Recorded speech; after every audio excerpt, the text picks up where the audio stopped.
Welcome back to the Great Measure podcast. This episode is going to be part 2 of the Human Design 101 series. So if you haven't listened to episode 26 yet on the success mechanics of your type, go check that out first because we're going to be taking that conversation deeper.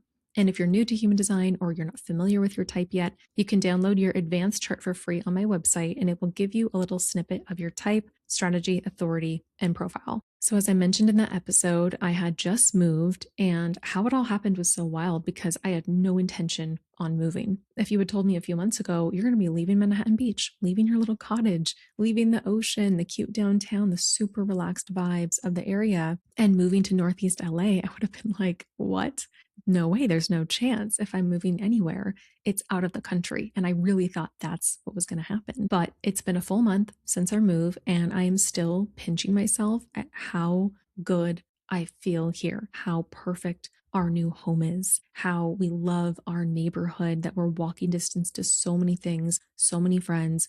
We have such a renewed energy and joy, and there's opportunities that are coming our way that we didn't expect. And we love hosting here. It's just been great. And it was such a good reminder that our mind has no idea what will actually make us happy. So this brings me to the topic of today's episode, making the right decisions for your life, which might be the most important thing you ever learn how to do, because your decisions create your life. The experience you're having now is connected to decisions you made months ago, years ago, even decades ago. The problem is most of us, if not all of us, are conditioned from when we're born to make decisions using our mind, make logical, sound, reasonable choices. But psychology has shown that our mind prioritizes safety above anything else. We tend to choose the undesired known over the desired unknown because it feels safer. If you have a history of financial scarcity, it's very easy to find yourself in a pattern where you are never earning more than the bare minimum.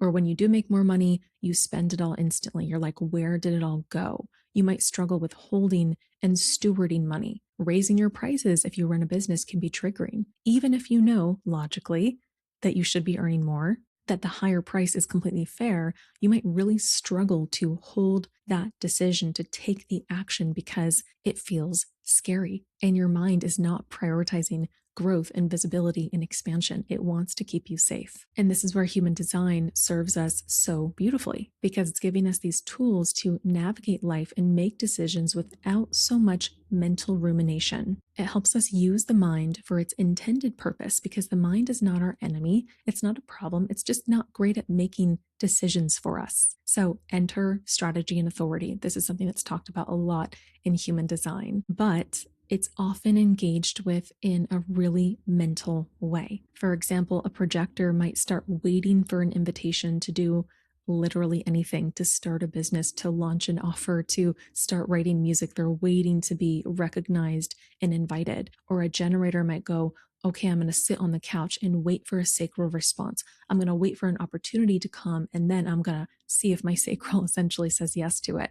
Or they might start looking for sacral sounds like uh-huh and even though I personally have never found sacral sounds to be accurate. I don't say uh-huh or and as an emotional generator, it's just completely misleading information. So we might find ourselves sitting there and waiting and going, okay, I'm going to wait for the invitation. I'm going to wait for the response. I'm going to wait for something to happen, and then nothing happens. You're stuck. You're not in the flow. You're not doing anything. You're not even living your life anymore. And life starts passing you by.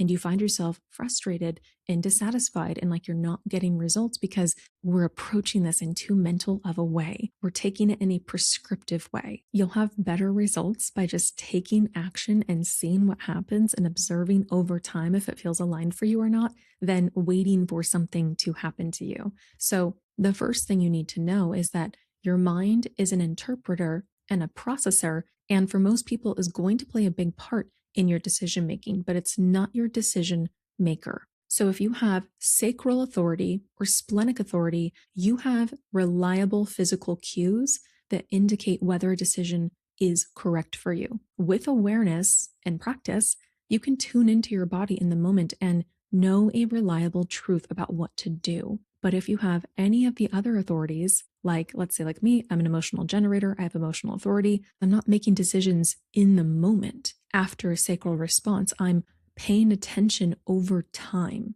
I'm reaching something called emotional clarity. And I know there's a lot of confusion about this. The one thing that's really important to know about emotional clarity is that it never feels 100% certain. Anytime I feel 100% certainty about a decision, it's usually coming from the mind because the mind is seeking certainty. The mind wants to convince me that I'm certain about something. So, with my recent move, for example, I had actually known that I wanted to move for a while, but my mind thought, that it would be out of the country. So, the emotional wave process had been kicked off, and I was processing this over time. I would travel to certain places and go, okay, how do I feel here? Do I like it here? Do I feel connected to this place? What's happening here? My mind is involved in that process because I'm observing, I'm making these observations. And then there were places I went to that I really thought, oh, I'm going to want to move here. And then I didn't. So emotional authority is about awareness over time. I had a response to moving, but no clarity on where or when. And then in November, my girlfriend was visiting a friend who had just moved to this neighborhood in Northeast LA.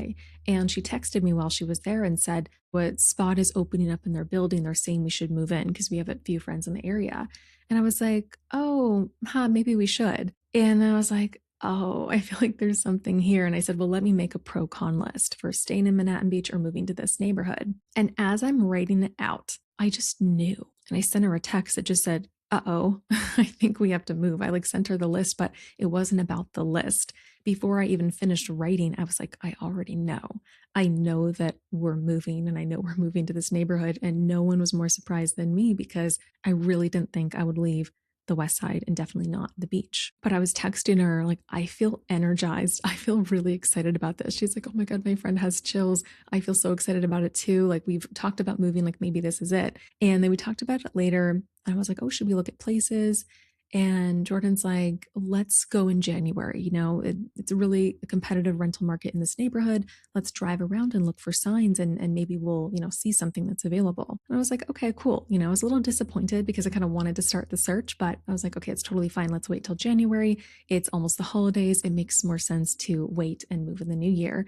And then a week or two later, maybe less, she gets a text from that same friend who was in that neighborhood, a screenshot of someone's Instagram story. She's like, oh, this friend of a friend is moving out of their place and they want to find a renter through the community. And then we came to see the place and it felt so natural. We were like, oh, this is our home. This is it. It was an exact match of what I had written in my journal on November 9th, which was, I'm so grateful that we moved into this beautiful sun-drenched home.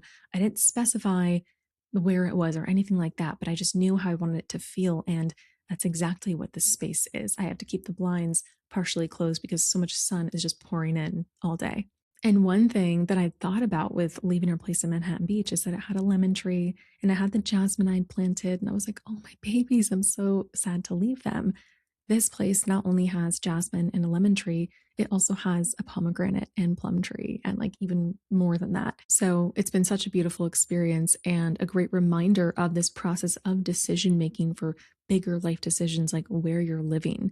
For my partner, she's a sacral generator. So she's like, boom, I'm connected. I want to do this. She's also a splenic sacral generator specifically. So for me, this process took much more time. I had been thinking about moving for a while, and it was in this moment that I just knew this was the right thing. And then we came to this place and it was the right thing, and it came through our network. So it all happened really easily. And that's another thing we talk about in human design, how there's no clarity in the now for an emotional type, but you can have that decision in the now. Like when you know. That's been my experience. When I was texting my girlfriend, I said, uh-oh, because I knew there was no going back. So the second thing I want to share here is that your strategy is more for these bigger life decisions, particularly ones that involve other people. So a new job offer, a new home and signing the lease, a new relationship. Do you say yes to that marriage proposal? Yes to the job offer? Is this the right thing for you in work, love, and environment? This is where invitation is really important for a projector, or sacral response is really important for a Mani-Gen. But in the day-to-day, when it comes to the smaller decisions, I'm not tracking my sacral response or my emotional wave when it comes to what I should make for lunch, if I should go for a walk, if I should build this offer, what content strategy should I lead with. your cognition actually plays a bigger role in these smaller day-to-day decisions. For example, I have inner vision cognition. So visualizing things is a big part of my process. Tuning into my inner world, to my mind's eye. Can I see it playing out? And what am I noticing over time? What patterns am I seeing? It's a lot about that seeing with my mind's eye. So if I can't see something, if I can't see it play out, if I'm not connected to it, that is telling me something about that decision. And as a business owner, this is really huge. So, for example, for creating new offers or new styles of content, I'll visualize the whole thing and I'll often wake up with certain things playing out in my mind's eye. And I'm like, oh, that's the thing to do. That's the thing to talk about. That's the transformation of that offer. I've had a lot of ideas and I've been suggested to create a lot of things, but if I can't see it, if I don't feel that vision, if it's not connecting, my passion, I'm also an emotional generator. So emotional authority is not an absence of emotions. I've got to feel that passion and that connectedness and that depth and that intimacy. So if I can't see that, if I can't feel it, it's not for me or it's not the right timing. So pay attention to your cognition. And in general, variable, this is one of the things I love covering and reading so much because this as a quad right person has helped me so much. It helped me take things so much deeper in my human design experiment, understanding my determination, the way I'm consuming things and actually supporting my energy day to day. My cognition and what that's telling me about these smaller day-to-day decisions, and also how I'm seeing things play out over time, reflecting on past choices and realizing, oh, that wasn't my authority, like that was a trauma response. And this actually brings me to the last thing I want to share. What often keeps us stuck in our mind, repeating not self patterns, struggling to get anything out of systems like human design, is the conditioning that lives in our body that makes it difficult to make different choices. And making different choices is non-negotiable if you want to experience a real transformation in your life. I've met people who know every detail of their human design chart, but they haven't experienced any real transformation. There's no change in their frequency. That magnetism that's there when someone is really existing as their true self, it isn't there. And usually it's because they are thinking their way through. They might be trying to surrender, but it's like trying to float in the ocean. That looks and feels very different than just floating, being in the flow, being in the process. So, as someone who experienced complex PTSD for most of my life, discerning my trauma response from my sacral response, from my emotional authority, was an essential part of my process, especially when it came to emotional clarity, because my emotional waves were wreaking havoc on my life. I didn't realize that the intensity I felt in high wasn't my yes. The spikes I was experiencing actually had nothing to do with my emotional processing around a decision. These wave spikes and crashes were actually rooted in mental perception, because our perception, which is based on our story, our internal programming and conditioning, influences our feelings. It reinforces deeply held beliefs. So the unpacking and integration was an essential part of the process, not just understanding the story of my trauma, because I spent many years going, if I could just figure out exactly what happened, if I knew all the details, then I could figure out why I feel this way, and then I can change it, then I can solve it. That never worked. That never did anything. It was somatic experiencing, equine therapy, and honestly, dancing all night in clubs with friends, feeling connected, bonded, sharing the things that had happened to me, feeling safe and loved and witnessed in that experience. That is what created transformation. And that's what allowed me to use this system of human design to actually create real transformation in my life. I do believe these things go hand in hand, because trauma was manifesting physically. It was in my body. It was influencing my decisions, influencing my emotional state. So if you're struggling to really get anything out of your human design experiment, if you've learned about your type and your profile and your gates and your channels and you're like, okay, sounds great, but I don't feel like that description, or I'm finding myself in the same patterns of overgiving in my client work, underpricing, ending up in the same type of relationship dynamic again and again, it's likely because you're at a place where mental understanding has hit its limit. It's not doing anything more for you. We do need to make real change and create safety in making these changes over time. So for key takeaways, I had posted an Instagram story asking if people had questions about their authority. And no matter what authority someone had, all the questions were centered around, how do I trust it? How do I trust my authority? How do I know if the decision is right or not? So the first thing is action, practice. Action always precedes clarity. Action over time and observing what happened. How do you feel about it? Did it feel right for you? Did you regret it? Especially if you can't rely on the physical cues of sacral authority or splenic authority. Or if you have ADHD, let's say you're a generator with ADHD and you think it's a sacral yes, but actually it's just your brain searching for dopamine. You thought that thing was a yes, and now you don't feel that great. You spent a bunch of money shopping and you're like, wait, that didn't bring satisfaction at all. Discerning between the dopamine hit and searching for that versus an actual sacral response is really important. But overall, no matter what your authority is, trust in it is built over time through observation and reflection. What decision did you make? What happened? How did things play out? Just because a situation wasn't especially happy or positive doesn't mean it was the wrong decision. Just because something felt fun doesn't mean it was the right decision. Only you can know that for sure, and it does take time for most people. This is why I always recommend for clients to play around with this in low stakes scenarios, like being invited to a party, having an interaction at a grocery store, being in conversation with a longtime friend, noticing the feeling of recognition or lack thereof as a projector, noticing sacral response and discerning, was it actually a sacral response? Did I feel engaged in that thing I was doing? Did it bring satisfaction?